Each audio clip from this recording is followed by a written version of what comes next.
ఏం లేదన్నా, చాలా రోజుల నుంచి నాకు ఒక డౌటు. మనుషులు మనుషులాగా ఎందుకు చూడడం లేదు? డబ్బున్న వాళ్ళని ఒక తీరు, డబ్బు లేని వాళ్ళని ఒక తీరు. కనీసం డబ్బు లేనివాడు పక్క పొంటి పోతుంటే కూడా కనీసం అటకాంచలేని పరిస్థితి అయిపోయింది ఈ సమాజం.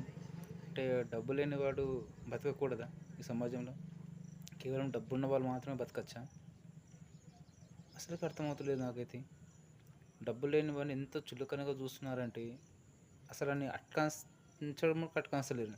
సరే, వాడిని కూడా కనీసం ఫ్రెండ్షిప్ చేద్దామనే ఆలోచన కూడా లేదు. ఉన్నవాళ్ళు ఏంటంటే ఆ లేని వాడిని ఆడ అటకాయిస్తే మనకి ఆడ డబ్బులు అడుగుతారో అనే ఉద్దేశంలో కూడా కొందరు అసలు అటకాయించడమే లేదు, అటకాయించడమే ఉండలేదు. వాడి దగ్గర డబ్బులు ఉంటే చాలు, వాడు ఎలాంటి వాడైనా సరే, చెడ్డవాడైనా సరే, ఎలాంటి వాడైనా సరే వాడితోటి ఫ్రెండ్షిప్ చేయడానికి చాలామంది ఇష్టపడుతున్నారు. ఇది ఇప్పటివరకు అయితే నాకైతే అర్థం కాలేదు. ఇక మరి ముందు ముందు